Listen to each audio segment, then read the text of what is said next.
আসসালামু আলাইকুম রহমতুল্লাহি তাআলা বারাকাতুহু।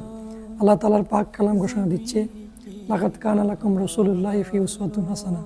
এই পৃথিবীতে একজন ব্যক্তি আপনার জন্য উত্তম আদর্শ, একজন ব্যক্তির জীবনেতে আপনার জন্য উত্তম আদর্শ রয়েছে। Only one person in the world, সারা পৃথিবীতে আমার নবী সাল্লাল্লাহু আলাইহি ওয়াসাল্লামের জীবন আদর্শের মধ্যে আপনার জন্য উত্তম আদর্শ। নবী সাল্লাল্লাহু আলাইহি ওয়াসাল্লামের জীবন আদর্শ হচ্ছে আপনার জন্য মডেল। আপনি আমি মুসলমান, আমাদের একটা চলার পথ আছে, মত আছে, ব্যারিকেড আছে, বাউন্ডারি রয়েছে। আমরা যেভাবে সেভাবে চলতে পারি না। আসলে নিজের জীবনটাকে সাজাই। দুনিয়াতে প্রকৃত চালাক তো সে যে কোরআন এবং হাদিস অনুযায়ী, শরীয়ত অনুযায়ী নিজের জীবনকে সাজাতে পেরেছে।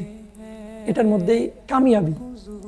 স্টাইল করেন, ফ্যাশন করেন, আমার নবীর সুন্নতগুলো হচ্ছে প্রকৃত স্টাইল, প্রকৃত ফ্যাশন, প্রকৃত সুন্দর। আসুন না, আপনি মারা গেলে আপনার জানাজাতে ভালো মানুষ উপস্থিত হোক, এটা আমরা সবাই চাই, কামনা করি। কোন বন্ধুর সাথে আপনি হাঁটছেন? যে বন্ধু আপনি মারা গেলে আপনার জন্য দোয়া করবে না? ওই বন্ধু ওটাকে বন্ধু বানান যাকে দেখলে আল্লাহর কথা স্মরণ হয়। তাকে বন্ধু বানান যে আপনার মৃত্যুর খবর শুনে হাজার হাজার মাইল থেকে এগিয়ে আসবে।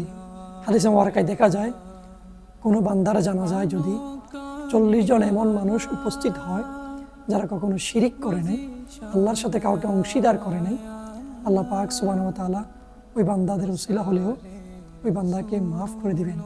ওই দিন ওইটা আপনার জন্য নাজাতের উসিলা হবে। আসুন, দিন শেষে নিজের জীবনটাকে পরিবর্তন করি। হায়াতের বাজেট খুবই স্বল্প। একদিন না একদিন আমাদেরকে কবরে যাইতে হবে। বাঁচার কোনো সুযোগ নেই, বাঁচার কোনো অপশন নেই। তোমরা যেখানেই থাকো না কেন, মৃত্যু আজরাইল সেখানেও চলে যাবে। মৃত্যু তোমাদেরকে সেখান থেকে পাকড়াও করে নিয়ে আসবে। আখিরি দাওয়ানা আলহামদুলিল্লাহি রাব্বিল আলামিন। আসসালামু আলাইকুম ওয়া রাহমাতুল্লাহি তাআলা ওয়া বারাকাতুহু।